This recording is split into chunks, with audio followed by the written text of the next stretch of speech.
an order of the day for the next sitting. And I call the clerk. Private members' business, notice number 7, Defence Honours and Awards. Motion by the member for Bowman.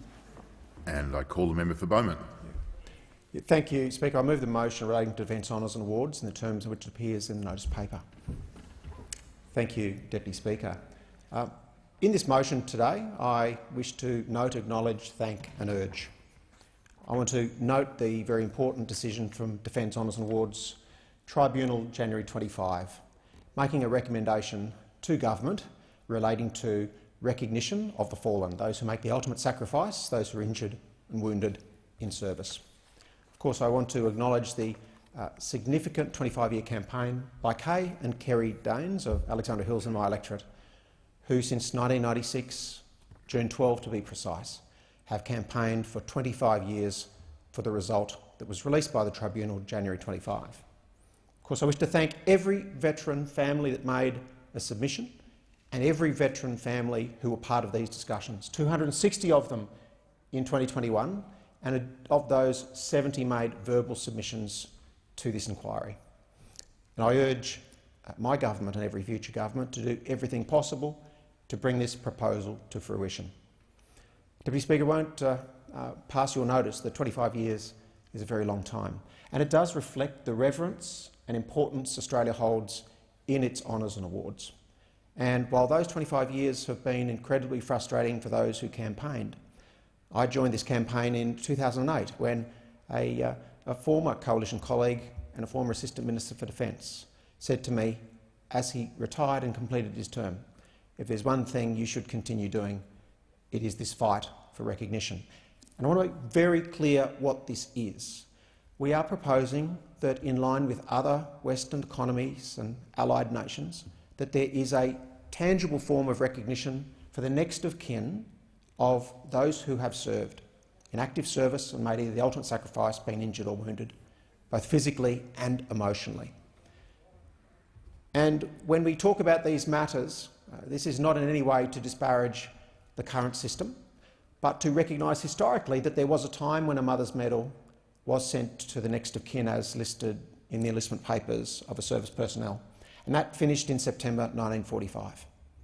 From that period of imperial medals to that point, we then moved to Australian medals, and it's this scope that this tribunal has considered. And the recommendations, if you'll forgive me as I attempt to distill them, was that we should look at a medal directly for the next of kin and for anyone who is identified as next of kin, potentially more than one person. And a next of kin medal is worn on the left by the genuine next of kin, while the veteran or the family members' medals, as everyone would know, is worn on the right. But the additional question is, can the medal order of wear clearly and tangibly demonstrate that this sacrifice has been made?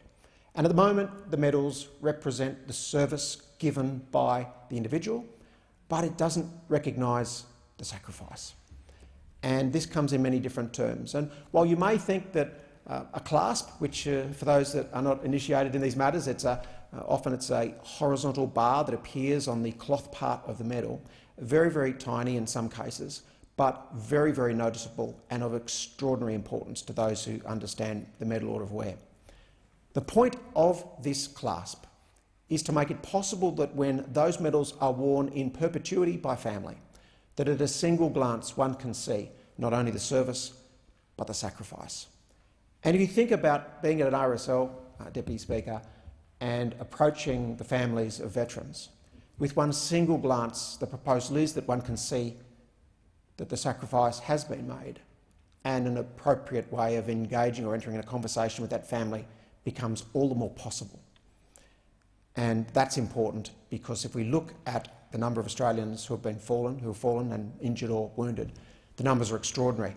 Look, keep in mind that the recommendation again goes back to September 1945. Few of us in this place or beyond these walls would know that 98.4% of Australia's fallen fell before that date. They currently have imperial awards for which the tribunal is unable to make a recommendation. And it surprises me that there wasn't some recommendation to this effect. While it cannot formally be done, additional work can be done by this place to ensure that there is continuity back to 1885, when the first person fell in the service of this country in the Sudan. And if we think about the historical tale of Australia, from Sudan to the Boer War, to the trenches of World War I, to Beersheba, to the Rats of Tobruk, to Kokoda, to all of the places, World War I's Western Front, the World War II service in the air and on water, on land, that so many of these great historical battles are not currently able to be recognised with this clasp or medal if we go ahead purely with this recommendation. So it's a two-part recommendation today in this motion. First of all, that we urge government and, in fact, the entire community to look at the recommendations from January 25 and continue to be part of this consultation process. But it's also important to recognise that with 98% of our fallen holding imperial awards, that this may require an approach from this nation to Her Majesty for permission to include a clasp, so that we can treat all medals equally back to the first fallen.